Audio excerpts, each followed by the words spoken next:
Hey everyone, it's Ben Hardy here, and in today's video, I'm going to be reviewing the new Chevy Equinox. Now I wanted to do a review on this particular Equinox because this is a very affordable package. Before we get in this video, I want to give a huge shout out and link you to the Large Miller Chevy here in Provo for giving me some time with this Equinox. Link to the website in the description down below. Link to my car buying guide as well. Let's get into it.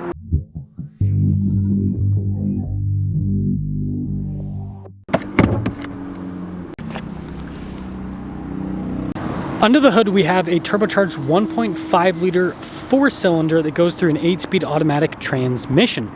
Fuel economy is 24 around town and then 29 on the highway, with power outputs being 175 horsepower and then 184 pound-feet of torque. Now, before we move forward with this review, I do want to mention, if you want to see more videos just like this, then I recommend you subscribe because I post content every single day. Now let's take a look at the hood first and foremost. I think they did a really good job with this new design. It looks more muscular, and that's kind of like the big theme of the new Equinox. You can see the split light design down below. Love the headlight cluster too. I'm usually not a fan of split lights, but I think they did a good job with this. You can see all the chrome trim there on the grille as well, and well, there's the new front end. Now on the side here, our tire wheel setup is 235 by 55 by 19 in the front and over in the rear. And even though this is a more baseline car, it still has pretty fancy looking wheels if you ask me. Of course, we got the unpainted trim there at the bottom, pretty typical of an SUV in this segment. Equinox badge there on the side, and look at that side profile, it's boxy. Now, even though this is a baseline, we still have remote start. We don't have an opening for the hatch, but remote start, I'll take it. Now, as for the hatch, it is hydraulic with the popper. Pretty easy to use. Now, this is similar in size to the RAV4, and so we've got a massive amount of cargo space behind the second row. And this new boxy design kind of helps out with the vertical space a bit. It's pretty cool. When you're all done, just plop that down. You can see the taillight design similar to the new Traverse. And so again, they've gone for this kind of more muscular, boxy look with the Equinox. Now, taking a look at the door panel, you can see the soft touch over here and the stitching down below. It's not soft touch here, but yeah, fair enough. Anyways, we've got the cloth seats here. Very nice with the trim down the center. Space back here is good, so legroom's good. A storage pocket. We got some vents there in the center, and then headroom is also good. Now, take a look at the front door panel. You can see again with all of the soft touch trim.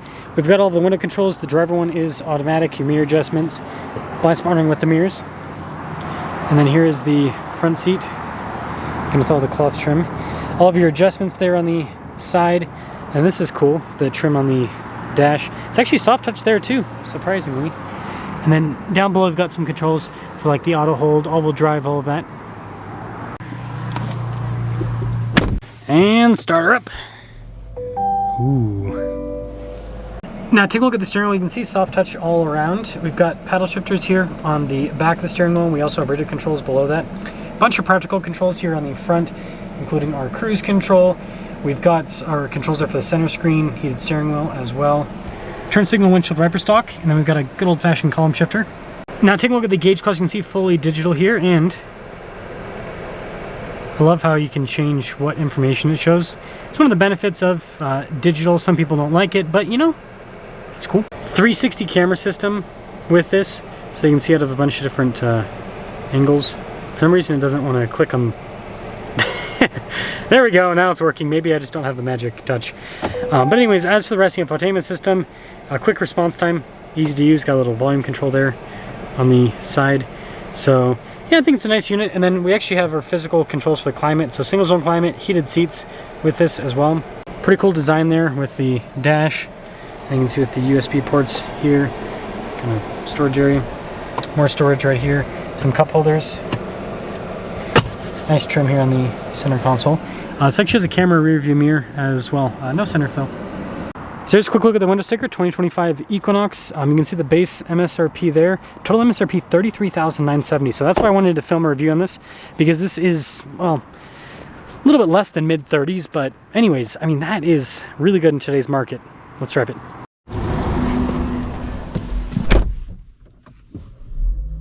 Well, let's set off in this more baseline Equinox. I guess visibility.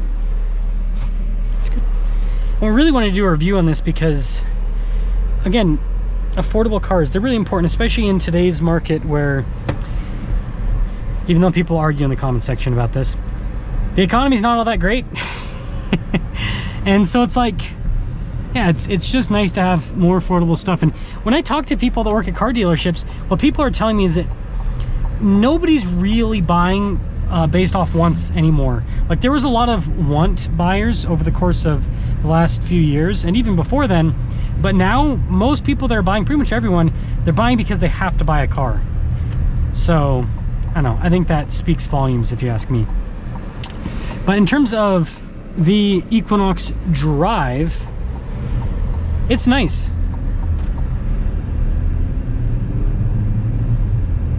Smooth.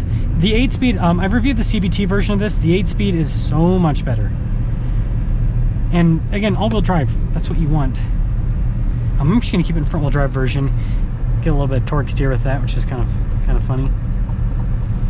But yeah, this is ultimately the setup that you want, is the 8-speed with the 1.5. Because look at this. It's not a rocket ship by any means, but it moves, and the gears are super quick, super smooth. I think showing it at low speeds is kind of the way to go. So what I'll do here is I'll kind of get to a bit of a slower pace. Actually, I'll go through here. This will be the best way to do it. Okay, so it's downshifted a little bit there. It's downshifted again. Okay. Boom, upshift. You actually have to pay attention to notice when it upshifts because of how seamless the transition is. It's really, really cool, if you ask me. So I think that's just a solid thing that Chevy's done here with this. So this will be another one. Yeah, it's just smooth every single time. So yeah, overall, the Equinox, it's a nice car. And this package on the Equinox, this is the one that most people should get. Again, do you need all the fancy tech? No. And this actually has this package added to it. You don't have to get that. You could even just go with the, you know, without the camera rearview mirror and stuff. And I think it also adds the 360 camera. So you could get rid of the cameras if you don't want that. And that'll save you a little bit more money. But yeah, just all-wheel drive, heated seats. It's a nice car. And I think this is maybe not the most exciting to some people, but this is the type of car that you go for. So let me know what you guys think about the new Equinox, and let me know if you want to see any comparisons with this. Like, what vehicles do you want me to compare the Equinox to? That's all.